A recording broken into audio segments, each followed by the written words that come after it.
Assalamualaikum warahmatullahi wabarakatuh. Semangat pagi, salam sejahtera bagi kita semua.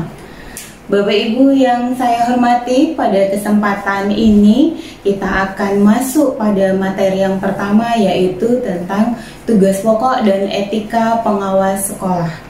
Diharapkan nantinya setelah Bapak Ibu mempelajari materi ini, karena Bapak Ibu nantinya berperan sebagai pengawas sekolah ataupun pengawas madrasah, Bapak Ibu paham tentang segala hal yang berkaitan dengan tugas pokok dan etika pengawas sekolah atau pengawas madrasah.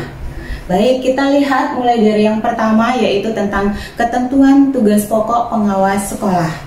Berbicara ketentuan, tentunya ada mulai dari dasar hukum yang perlu kita pahami dan pedomani yang mengatur tentang jabatan fungsional pengawas sekolah. Bisa Bapak Ibu lihat dan perhatikan dasar-dasar hukumnya, ya. Ada banyak peraturan yang mengikat dan dalam pelaksanaan tugas pokok pengawas sekolah, tapi paling tidak aturan-aturan pokok, ya, yang pertama dan utama mengatur tentang jabatan fungsional di pengawas sekolah itu kita lihat mulai dari Permendiknas nomor 12 tahun 2007, yaitu tentang standar pengawas sekolah dan madrasah. Kemudian Permenpan RB 21 tahun 2010 yang kemudian ada perubahan diatur dalam Permenpan RB nomor 14 tahun 2016.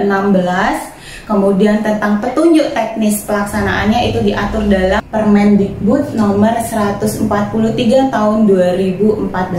Sedangkan petunjuk pelaksanaannya itu diatur dalam peraturan bersama Mendiknas dan Kepala BKN tahun 2011. Kemudian ada peraturan-peraturan lain di bawahnya dan segala hal yang sebenarnya mengikat di pengawas sekolah atau madrasah. Silakan Bapak Ibu pelajari secara mandiri. Paling tidak Bapak Ibu nantinya jika Bapak Ibu sudah di jabatan fungsional pengawas mesti paham dan tahu apa sih sebenarnya yang harus saya lakukan terkait dengan tuntutan tugas pokok dan fungsi saya maupun di karir kepangkatan Bapak Ibu sebagai pengawas sekolah. Nah, kita tengok yang pertama sebelum kita lanjut ke pembahasan tugas pokok ini, karena ada tugas-tugas pokok yang harus dilakukan oleh seorang pengawas. Paling tidak kita berawal dari standar kompetensi yang harus dimiliki oleh seorang pengawas, yang mana diatur dalam Permendiknas nomor 12 tahun 2007. Jadi ada 6 kompetensi minimal yang harus dimiliki pengawas di sana, mulai dari kompetensi kepribadian, kompetensi dalam hal melakukan supervisi manajerial, kompetensi supervisi akademis, kompetensi evaluasi pendidikan, kompetensi penelitian dan pengembangan, serta kompetensi sosial, ya. Di sini kompetensi minimal dari 6 ini kemudian nanti akan merunut kepada tugas-tugas pokok apa sih yang bisa dilakukan dan harus dilakukan oleh seorang pengawas sekolah. Selanjutnya, mari kita lihat bagaimana hubungan kedudukan Bapak Ibu nantinya sebagai pengawas sekolah terhadap ketercapaian mutu pendidikan secara umum dan mutu peserta didik secara khusus dalam rangka mencapai tujuan pendidikan. Silakan bisa kita cermati bersama dari tampilan ini. Jadi paling tidak terlihat di sana bahwasanya Bapak Ibu nantinya akan sangat dekat dengan para guru dan kepala sekolah. Kalau sekarang Bapak Ibu adalah dari guru, ada yang dari kepala sekolah, kepala madrasah. Besok di pengawas pun Bapak Ibu akan tetap dekat dengan mereka dalam rangka menjalankan fungsi Bapak Ibu dan tugas pokok Bapak Ibu. Nah, kita lihat di sana bahwasanya dari yang pertama bisa kita cermati pengawas sekolah, ya, kaitannya atau hubungan kerjanya dengan kepala sekolah itu adalah dalam rangka melakukan supervisi manajerial. Jadi Bapak Ibu memberikan istilahnya bantuan profesional, ya, kepada kepala sekolah, yaitu dalam rangka memberikan bimbingan pembinaan, ya, dalam rangka meningkatkan pengelolaan pendidikan atau pengelolaan sekolah supaya bisa berjalan secara lebih efektif dan efisien, yang itu bisa Bapak Ibu lakukan dalam bentuk supervisi manajerial. Nah, dari supervisi manajerial ini di sana Bapak Ibu akan dituntut untuk bisa mendampingi para kepala sekolah ataupun tenaga kependidikan bagaimana memanage sekolah ataupun madrasah secara ruang lingkup yang menyeluruh, atau artinya secara global, manajemen sekolah dan madrasahnya. Kemudian dari sana akan semakin mengerucut atau memfokus, kita lihat atau kita tangani di tenaga pendidiknya atau di guru-gurunya. Nah, melalui kegiatan supervisi akademik, Bapak Ibu bisa membimbing, mendampingi, dan membina para guru dalam rangka peningkatan kompetensi guru, dalam rangka menunjang keterlaksanaan pengoptimalan di pelaksanaan tugas utama guru, yaitu tugas utama mengajar. Nah, di sini jadi dari kegiatan supervisi manajerial, supervisi akademik yang nanti Bapak Ibu lakukan itu sebenarnya semuanya akan bermuara pada terlaksananya proses pembelajaran yang optimal, yang mana itu adalah dalam rangka memberikan pelayanan pendidikan, pelayanan pembelajaran kepada peserta didik kita, sehingga itu akan menunjang pada ketercapaian tujuan pendidikan nasional secara utuh. Dari penjelasan ini ya bisa kita lihat dan coba kita pahami bahwasanya pengawas sekolah, kalau dilihat dari keterkaitan hubungan nanti Bapak Ibu antara guru dengan kepala sekolah, yaitu kita bisa definisikan atau kita bisa ungkap bahwasanya pengawas sekolah itu adalah PNS yang diberi tugas, tanggung jawab dan wewenang secara penuh oleh pejabat yang berwenang untuk melaksanakan pengawasan akademik dan manajerial pada satuan pendidikan ya. Jadi nanti akan ada satuan pendidikan yang menjadi istilahnya sekolah binaan Bapak Ibu. Setelah Bapak Ibu mengetahui dasar-dasar hukum yang mengatur jabatan fungsional pengawas sekolah, kemudian bagaimana kedudukan dan fungsi nantinya Bapak Ibu di antara guru kepala sekolah di satuan pendidikan, maka bisa kita lihat ya sesuai dengan Permenpan RB nomor 21 tahun 2010 bahwasanya tugas pokok pengawas sekolah itu adalah melakukan pengawasan akademik dan manajerial di satuan pendidikan. Kegiatan pengawasan akademik manajerial ini meliputi kegiatan-kegiatan mulai dari penyusunan program pengawasan, kemudian pelaksanaan program pengawasan, kemudian tentunya setelah dilaksanakan kita perlu mengevaluasinya, yaitu evaluasi dari pelaksanaan program pengawasan, kemudian juga membimbing dan melatih profesional guru serta melaksanakan tugas pengawasan di daerah khusus. Nah, untuk kegiatan pelaksanaan program pengawasan di situ tentu akan paling tidak kegiatan yang Bapak Ibu lakukan di pelaksanaan pengawasan itu, di pelaksanaan program pengawasan itu adalah pembinaan kepada guru, tenaga kependidikan dan kepala sekolah, kemudian pemantauan pelaksanaan standar nasional pendidikan dan juga penilaian kinerja guru dan atau kepala sekolah. Untuk bisa melaksanakan tugas pokok yang kelima ini, tentunya di setiap tahunnya Bapak Ibu perlu menyusun program tahunan pengawas sekolah. Jadi dengan Bapak Ibu memahami jabatan fungsional Bapak Ibu, nantinya Bapak Ibu tahu bahwa Bapak Ibu itu adalah pengawas sekolah muda, madya atau utama. Itu nanti paling tidak Bapak Ibu bisa merencanakan kegiatan tahunan di tugas pengawasan yang Bapak Ibu akan lakukan ya. Setiap bulan, setiap minggu, apa saja yang dilakukan terkait dengan kegiatan pembinaan guru, kemudian pemantauan SNP, kemudian penilaian kinerja dan pembimbingan dan pelatihan profesional guru dan atau kepala sekolah. Itu nanti paling tidak Bapak Ibu bisa rencanakan dalam 1 tahun berjalan ya, karena Bapak Ibu memiliki beban kerja ya. Oke, dari pelaksanaan tugas pokok pengawas sekolah di sini paling tidak Bapak Ibu di saat Bapak Ibu memiliki program tahunan pengawas sekolah itu paling tidak prosesnya itu Bapak Ibu awali mulai dari perencanaannya, kemudian di pelaksanaan, pelaporan, evaluasi, dan tindak lanjut. Jadi di perencanaan itu karena Bapak Ibu akan merencanakan untuk 1 tahun berjalan, maka Bapak Ibu paling tidak di awal tahun Bapak Ibu sudah mempunyai sasaran kerja pegawai, yang mana di dalamnya ada butir-butir kegiatan terkait dengan tugas pokok yang bisa Bapak Ibu lakukan di jabatan fungsional Bapak Ibu sebagai pengawas sekolah.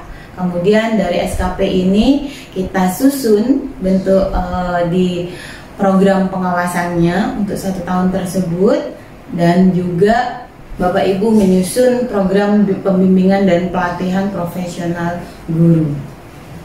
Untuk pelaksanaan, kemudian pelaporan, evaluasi, dan tindak lanjut tentunya itu akan Bapak Ibu lakukan terkait dengan kegiatan-kegiatan di pembinaan, pemantauan, penilaian kinerja, dan bimbingan atau pelatihan.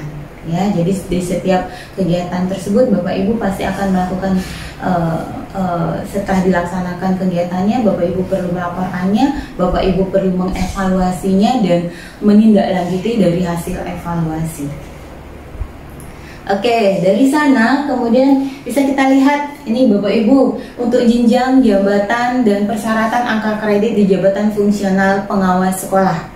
Jadi sama dengan jabatan fungsional lainnya, tapi karena Bapak Ibu untuk perekrutan di pengawas sekolah itu ada syarat minimal, itu adalah golongan 3C. Tentu pada akhirnya jabatan fungsional di pengawas itu akan dimulai dari pengawas sekolah muda. Ya, pengawas sekolah muda, pengawas sekolah madya, dan pengawas sekolah utama. Ini untuk kebutuhan angka kredit kumulatifnya di setiap kenaikan jenjang jabatannya bisa dilihat. Jadi selain angka kredit kumulatif itu ada prasyarat minimal itu di angka kredit pengembangan profesi. Ya, sudah dengan angka tertentu itu mulai dari 6, 8, 10, 12, 14, dan 16 itu adalah angka kredit minimal di butir pengembangan profesi.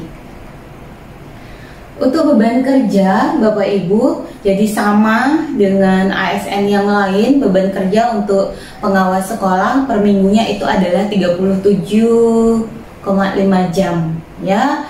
Kemudian kalau kita lihat dari sasaran bidang pengawasan itu dibedakan mulai dari TK, SD, SMP, SMA ya atau MA, kemudian sekolah luar biasa, dan di bimbingan konseling. Dengan banyaknya satuan pendidikan minimal atau guru yang harus Bapak Ibu bimbing dan bina. Kalau untuk satuan pendidikannya bisa lihat di kolom berikut ini. Untuk TK, SD, MI itu adalah minimal 10, kemudian SMP, SMA, ya, MTS, MA, SMK itu adalah 7 minimal satuan pendidikannya. Kemudian untuk SLB itu minimal 5. Sedangkan untuk jumlah di guru bimbingan binaan Bapak Ibu itu paling tidak kalau di tingkat TK atau SD itu adalah 60 orang. Untuk SMP, SMA, dan MA, SLB, serta BK itu adalah sama di posisi 40 guru. Untuk angka kredit yang dibutuhkan di pengawas sekolah itu sama juga dengan guru dan jabatan fungsional lain. Itu tentu akan ada pengkategorian di unsur utama dan unsur penunjang Bapak Ibu ya. Kalau di guru itu komposisinya adalah 90/10% antara utama dan penunjang. Namun untuk di pengawas sekolah untuk unsur utama itu dipersyaratkan adalah minimal 80%, sedangkan untuk unsur penunjangnya itu adalah maksimal 20%. Untuk yang utama itu kegiatan apa saja yang bisa dinilai angka kreditnya itu adalah mulai dari pendidikan, ya itu adalah pendidikan formal Bapak Ibu, kemudian kegiatan pengawasan baik akademik dan manajerial, serta pengembangan profesi. Sama ya dengan fungsional lainnya, pasti ada kegiatan pengembangan profesi. Untuk unsur utama silakan bisa dilihat di pendidikan ya, paling tidak pendidikan formal, kemudian mengikuti diklat fungsional itu masuk di unsur pendidikan. Sedangkan untuk pengawasan akademik manajerial sebagaimana yang sudah kita bahas dari tadi, itu adalah di penyusunan programnya, kemudian pelaksanaan program, evaluasi pelaksanaan program, kemudian kegiatan pembimbingan dan pelatihan profesional guru, sampai di kegiatan pelaksanaan tugas kepengawasan di daerah khusus. Untuk kegiatan pengembangan profesi itu ada 3 Bapak Ibu, yaitu penyusunan karya tulis ilmiah, penerjemahan dan atau penyaduran buku, serta pembuatan karya inovasi. Untuk kegiatan penunjang itu diantaranya yang bisa dimasukkan di sana itu adalah mengikuti seminar atau lokakarya, kemudian Bapak Ibu terlibat di keanggotaan organisasi profesi, kemudian menjadi tim penilai angka kredit, dan melaksanakan kegiatan-kegiatan yang mendukung tugas pengawas sekolah, ataukah Bapak Ibu mendapat penghargaan atau tanda jasa. Dan satu lagi adalah perolehan ijazah yang tidak sesuai. Nah, ini kegiatan-kegiatan yang bisa dimasukkan di unsur penunjang. Sebagaimana yang sudah kita sempat tampilkan, bahwasanya di jabatan fungsional pengawas itu dibedakan, ada jabatan pengawas sekolah muda, madya, dan utama. Jadi untuk rincian kegiatan yang di pengawas muda, madya, dan utama itu sedikit berbeda ya Bapak Ibu ya, hanya dalam ruang lingkupnya saja sebenarnya, tetapi kegiatan pokoknya atau tugas pokoknya itu sebenarnya sama. Nah, untuk di pengawas muda silakan Bapak Ibu bisa lihat kegiatan-kegiatannya. Jadi perbedaannya mungkin bisa dilihat di butir C. Jadi untuk pemantauan pelaksanaan standar nasional pendidikan itu, kalau untuk di pengawas sekolah muda itu hanya pada pelaksanaan standar isi, standar proses, standar kompetensi lulusan, dan standar penilaian. Nah, kita lihat perbedaannya di pengawas sekolah madya. Jadi kalau untuk di madya itu sudah bisa memantau pelaksanaan 8 SMP secara lengkap Bapak Ibu. Kemudian untuk di penilaian kinerja itu tidak hanya menganalisis penilaian kinerja guru, tetapi juga bisa menilai kinerja kepala sekolah ya. Kemudian di penyusunan program, pelaksanaannya, kemudian bimblat yang dilakukan, itu cakupannya sudah meningkat, tidak hanya guru tetapi bisa ke kepala sekolah atau kepala madrasah ya. Di situ perbedaannya. Kemudian juga satu lagi, karena sebagai pengawas madya ada pengawas sekolah muda di bawahnya, jadi bisa melakukan pembimbingan pada pengawas sekolah muda. Sedangkan untuk pengawas sekolah utama itu jadi dari apa yang bisa dilakukan di pengawas madya, meningkat lagi ada satu lagi yang bisa dilakukan, yaitu di pembimbingan pengawas sekolah muda dan madya, serta di pembimbingan dan pelatihan untuk guru itu dalam rangka melaksanakan penelitian tindakan. Oke, itu perbedaannya ya Bapak Ibu ya. Secara pokok, secara prinsip sebenarnya hampir sama, hanya dalam cakupannya saja antara muda, madya tentunya akan semakin meningkat. Oke, bagian yang kedua yang perlu kita perhatikan sini, kita coba pahami bersama, itu adalah tentang kode etik pengawas sekolah. Ya, apa sih sebenarnya kode etik pengawas sekolah? Itu adalah, bisa Bapak Ibu perhatikan bahwasanya kode etik pengawas sekolah itu adalah norma dan etika yang mengikat perilaku pengawas sekolah atau madrasah dalam menjaga citra dan nama baiknya dalam pelaksanaan tugas Bapak Ibu sebagai atau dalam rangka profesi jabatan fungsional pengawas. Dan paling tidak diharapkan dari kode etik pengawas ini bisa dijadikan pedoman dalam bersikap dan perilaku ya, terutama lagi agar Bapak Ibu bangga mengemban tugas sebagai pengawas sekolah. Sedangkan fungsinya itu adalah paling tidak dalam rangka penegakan norma dan prinsip yang berlandaskan pada iman takwa serta mengikuti perkembangan teknologi dan ilmu pengetahuan itu dalam pelaksanaan tugas dan layanan profesional yang Bapak Ibu wajib berikan kepada yang Bapak Ibu layani, terutama di sini adalah guru-guru maupun tenaga pendidikan. Dan baik Bapak Ibu, untuk prinsip-prinsip dalam etika profesi fungsional pengawas itu ada 3, yaitu tanggung jawab ya, kemudian keadilan, dan otonomi. Apa sih maksudnya tanggung jawab di sini? Tanggung jawab di sini paling tidak kalau secara sederhana kita langsung bisa artikan bahwasanya Bapak Ibu bertanggung jawab dalam pelaksanaan tugas Bapak Ibu, ya. Jadi karena tugas Bapak Ibu ini akan berdampak pada profesi yang lain, terhadap guru, profesional guru, terhadap profesional kepala sekolah atau kepala madrasah, paling tidak diharapkan ada muncul terbangun dalam diri Bapak Ibu bahwasanya dalam pelaksanaan tugas tersebut Bapak Ibu perlu bertanggung jawab sepenuhnya dan secara utuh, ya. Saya pikir ini bisa Bapak Ibu pahami dan hayati. Prinsip yang berikutnya itu adalah keadilan, ya. Maksudnya adil di sini apa sih Bapak Ibu, ya? Jadi paling tidak prinsipnya di sini adalah menuntut kita untuk memberikan pelayanan yang adil kepada siapapun, ya, sesuai dengan haknya. Ya, jadi bagaimana Bapak Ibu mendampingi, membimbing dan membina antara ke guru, kepala sekolah itu adalah dengan proporsi yang pas dan proporsional, ya. Sehingga pada saat Bapak Ibu melaksanakan tugas tidak ada istilahnya suka tidak suka, cenderung ke A atau ke B. Jadi semuanya bisa dijalankan secara adil sesuai dengan objektivitas yang memang muncul, ya. Oke, prinsip yang ketiga itu adalah otonomi. Ya, maksudnya di sini apa? Karena Bapak Ibu adalah jabatan fungsional, itu sifatnya mandiri. Bapak Ibu yang memiliki kewenangan dan mesti memiliki kesadaran bahwasanya bagaimana di pelaksanaan tugas ini supaya semuanya bisa berjalan secara optimal.